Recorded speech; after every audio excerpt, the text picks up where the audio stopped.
Akala mo pare-pareho lang ang high ace? Magugulat ka dito. Dahil sa video na to, i-compare natin ang tatlong pinakasikat na variants. Commuter D-Content, pang negosyo. Commuter Deluxe, balance ng comfort at budget. GL Grandia, pang VIP na ang dating. Alamin natin kung alin ang pinakasulit sa budget mo at kung alin ang dapat mong piliin. Kaya kung balak mong kumuha ng high ace, huwag mo tong skip. Hello guys, bagong araw, morning din naman tayo. Pag-usapan muna natin magkano down payment, magkano monthly, at also magkano SRP nito. Pero bago natin, silipin muna natin ang specs nito. Ito. High Ace Commuter D-Content Manual Transmission. Engine details. Engine type, 4-cylinder, inline, DOHC 16 valve. Fuel type, diesel. Displacement, 3,982cc o 3 liter. Performance, max power, 134 hanggang 136 horsepower at 3,400 RPM. Max torque, 300 Nm at 1,200 to 2,400 RPM. Transmission and drivetrain. Transmission, 5-speed manual. Drivetrain, rear-wheel drive or RWD. Ang High Ace Commuter D-Content ay gumagamit ng 3.0-liter diesel engine. Ito ay kilala sa pagiging matibay, simple at pangmatagalan. Paano siya gumagana? Simpleng-simple lang. 4-cylinder engine, 4 na piston ang gumagalaw para gumawa ng power. Diesel fuel, mas matipid at mas malakas ang hatak kumpara sa gasoline. Turbocharged, may turbo na tumutulong para lumakas ang power kahit mabigat ang sakay. Ibig sabihin, kahit puno ng pasahero o may karga, hindi hirap ang makina. Power at hatak, 134 horsepower, sapat para sa daily driving. 300 Nm torque, ito ang importante. Ang torque ang dahilan kung bakit malakas sa akyatan, kayang magdala ng maraming pasahero, ideal pang negosyo, UV, shuttle o cargo.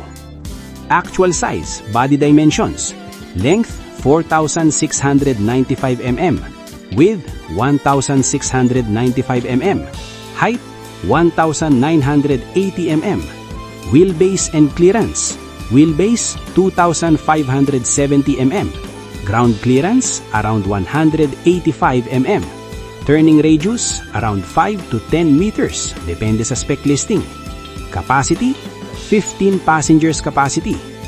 Ang interior ng High Ace Commuter D-Content ay simple, practical at pangnegosyo talaga. Hindi luxury pero functional at matibay. Seating and space, 15-seater capacity, perfect pang UV, shuttle o negosyo. Bench type seats plus jump seats, likod. Fabric seats, basic, madaling linisin. Maluwag ang headroom dahil mataas ang body. Ibig sabihin, kasya maraming pasahero, practical kahit everyday use. Air conditioning, dual aircon, front plus rear. Roof-mounted vents sa likod. Kahit puno ang sakay, abot hanggang likod ang lamig. Importante sa public transport. Dashboard and controls. Basic dashboard layout, walang fancy touchscreen. Manual controls, aircon, knobs. AM/FM radio, basic entertainment. Dash-mounted shifter, manual. Focus nito, madaling gamitin. Less maintenance, pang long-term use. Convenience features, power steering, mas magaang i-drive. Cup holders and storage compartments. Sliding side door, madaling sakyan o babaan. Manual windows, depende sa unit. Basic safety features. Dual SRS airbags, driver plus passenger. Protection sa harap kapag may banggaan. Seatbelts front and rear passengers. Lahat ng sakay may protection habang biyahe. Child safety locks, safe ang mga bata sa likod. Braking and control, ABS, anti-lock braking system. Hindi maglalak ang gulong kapag sudden brake. Mas kontrolado kahit madulas ang daan. EBD, electronic brake distribution. Automatic na binabalanse ang breno depende sa bigat ng sakay. Additional safety, crash sensor and warning system. Door ajar warning, seatbelt warning. Impact beams, front and side. Mga sir, let's go sa next High Ace. Ito ang High Ace Commuter Deluxe. Ang High Ace Commuter Deluxe 2026 ay naka-upgrade na sa mas moderno at mas malakas na makina kumpara sa D-Content. Engine details, engine code 1GD FTV, engine type 4-cylinder inline DOHC 16-valve. Fuel type, diesel. Displacement, 2.8 liter o 2,755cc. Max power, 174 to 176 horsepower at 3,400 RPM. Max torque, 420 Nm at 1,400 to 2,600 RPM. Transmission and drivetrain. Transmission, 6-speed manual. Drivetrain, rear-wheel drive or RWD. Mas bago at mas advanced ito kaysa sa 3.0 engine ng D-Content. Mas malakas, 176 horsepower versus 134 horsepower. Mas mataas ang torque, 420 Nm versus 300 Nm. Mas smooth dahil 6-speed na. Ibig sabihin, mas mabilis humatak kahit puno. Mas efficient sa long drive. Mas moderno, same engine ng Fortuner. Full body size, length 5,265 mm, width 1,950 mm, height 1,990 mm, wheelbase and clearance, wheelbase 3,210 mm, ground clearance 175 mm, turning radius around 5 to 0.5 meters, capacity 15 passengers capacity. Ang interior ng Hi-Ace Commuter Deluxe 2026 ay mas upgraded, mas maluwag at mas komportable kumpara sa D-Content. Design talaga para sa passenger comfort plus negosyo. Seating and comfort, 15-seater capacity, mas maluwag na layout. Forward-facing seats, lahat hindi bench side. Mas maluwag legroom at aisle. Fabric seats, mas premium feel kaysa old commuter. Ibig sabihin, mas komportable sa long travel, hindi siksikan kahit puno. Air conditioning, dual aircon, front plus rear. Roof-mounted vents sa likod. Kahit puno ang sakay, abot hanggang likod ang lamig. Importante sa public transport. Dashboard and controls. Basic dashboard layout, walang fancy touchscreen. Manual controls, aircon, knobs. AM/FM radio, basic entertainment. Dash-mounted shifter, manual. Focus nito, madaling gamitin. Less maintenance, pang long-term use. Convenience features, power steering, mas magaang i-drive. Cup holders and storage compartments. Sliding side door, madaling sakyan o babaan. Manual windows, depende sa unit. Basic safety features. Dual SRS airbags, driver plus passenger. Protection sa harap kapag may banggaan. Seatbelts front and rear passengers. Lahat ng sakay may protection habang biyahe. Child safety locks. Safe ang mga bata sa likod. Braking and control. ABS, anti-lock braking system. Hindi maglalakang gulong kapag sudden brake. Mas kontrolado kahit madulas ang daan. EBD, electronic brake distribution. Automatic na binabalanse ang breno depende sa bigat ng sakay. Additional safety, crash sensor and warning system. Door ajar warning, seatbelt warning, impact beams front and side. Let's go sa Hi-Ace GL Grandia 2026. Toyota GL Grandia engine specs. Engine specifications. Engine code 1GD-FTV. Engine type 2.8-liter diesel, 4-cylinder, inline, DOHC 16 valves. Displacement 2,755 cc, 2.8 liter. Fuel type, diesel.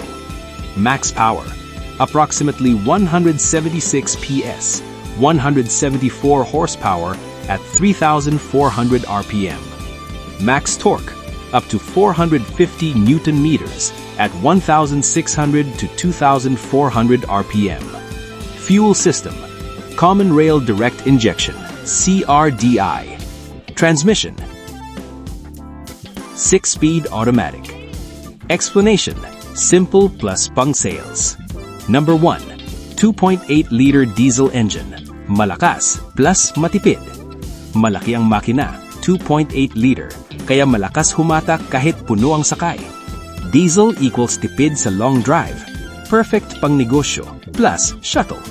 Good for UV Express, family use, pang negosyo, delivery or transport. Number 2, 1GD-FTV engine. Proven Toyota engine. Same engine ginagamit sa Hilux, Fortuner. Meaning, Subok na sa power at durability. Kayang-kaya ang heavy load at long drives. Number 3. 176 horsepower power. Hatak power. Ito yung lakas ng makina. Hindi ka mabibitin kahit paakyat or overtaking. Result, smooth acceleration kahit loaded. Number 4. 450 Newton meters torque. Pinaka-importante. Torque equals lakas sa hatakan, lalo na sa low speed. Bakit mahalaga? Hindi hirap kahit puno, 12 passengers. Kayang-kaya sa uphill or traffic. Sa negosyo, mas mataas torque, mas efficient sa karga. Number 5. CRDI system. Fuel efficient plus responsive. Modern diesel technology. Mas precise ang fuel injection. Benefits. Mas matipid sa diesel. Mas smooth ang takbo. Less usok. Number 6. 6-speed transmission. Manual or automatic. Manual, mas tipid, pang negosyo. Automatic, mas comfortable, pang family. Interior overview. Ang Hi-Ace GL Grandia 2026 ay mid to premium level interior. Mas mataas sa commuter, pero hindi pa full luxury tulad ng Super Grandia. Seating and comfort. 12-seater capacity, mas konti pero mas maluwag. Forward-facing seats, lahat. Fabric plus vinyl leather seats. Contoured seats, mas komportable sa long drive. Ibig sabihin, hindi siksikan, mas premium feel kaysa commuter, mas relaxed ang passengers. Air conditioning. Dual aircon, front plus rear. Rear air vents, buong cabin. Resulta, pantay ang lamig hanggang likod, perfect sa long drive or family use. Dashboard and controls. Modern dashboard design, clean layout. Analog gauge plus multi-information display. Tilt and telescopic steering wheel. Urethane steering wheel, durable. Meaning, mas modern kaysa old Hi-Ace, mas komportable i-drive. Infotainment and tech. 2-DIN audio system, Bluetooth, USB at radio. Multiple speakers, front plus rear. Accessory or charging ports. Hindi siya super high-tech, pero may Bluetooth, enough for passengers. Convenience features, power windows and power door locks, central locking system, driver seat height adjuster, multiple cup holders and storage, wide sliding door, easy access. Real talk, difference. Commuter, basic, pang negosyo. GL Grandia, mas maluwag, mas komportable, mas presentable, pang family or VIP light. Safety overview. Ang Hi-Ace GL Grandia 2026 ay may mid-level safety features, mas advanced kaysa commuter, pero hindi pa kasing high-tech ng Super Grandia. Airbags and protection. Dual SRS airbags, driver plus passenger. Side airbags, depende sa variant. Ibig sabihin, proteksyon sa harap at gilid kapag may impact. Braking and stability. ABS, anti-lock braking system. Brake assist, BA. Vehicle stability control, VSC. Hill start assist, HAC. Resulta, mas kontrolado kahit emergency braking, hindi basta-basta mag-slide o mawalan ng traction. Driver assistance, reverse camera, front and rear parking sensors. Helpful sa parking sa masisikip, iwas bangga lalo na sa likod. Passenger safety, 3-point seatbelts, front plus rear, seatbelt reminder, child safety locks. Importante lalo na sa family use, shuttle or passenger transport. Additional safety features, crash sensor, door ajar warning, front and side impact beams, engine check warning. Security features, central locking, anti-theft alarm, engine immobilizer. Ibig sabihin, protektado laban sa nakaw. Real talk, important. Ang GL Grandia may VSC plus parking sensors plus camera. Mas safe kaysa commuter, pero wala pang Toyota Safety Sense, lane assist, adaptive cruise, etc. Usually makikita lang yung advanced features sa Super Grandia Elite. Quick comparison insight. Commuter, basic safety lang. Commuter Deluxe, mas komportable, mas modern. GL Grandia, premium feel, Mas mahal pero sulit sa comfort. Ngayon, nakita mo na ang difference ng tatlong high ace. From pang negosyo hanggang pang pamilya hanggang pang VIP. Kung ikaw, alin ang pipiliin mo? Commuter, Commuter Deluxe o GL Grandia? Comment mo sa baba. At kung nagustuhan mo ang video na to, don't forget to like, subscribe at share para mas marami pang ganitong content. At syempre, kung gusto mong makakuha ng best deal, lowest DP at mabilis na approval, PM mo lang ako ngayon. Nasa description box ang contact details ko. Tara, i-drive mo na ang dream van mo. Again, this is Jerry Car Review. Salamat sa panonood. See you sa next video.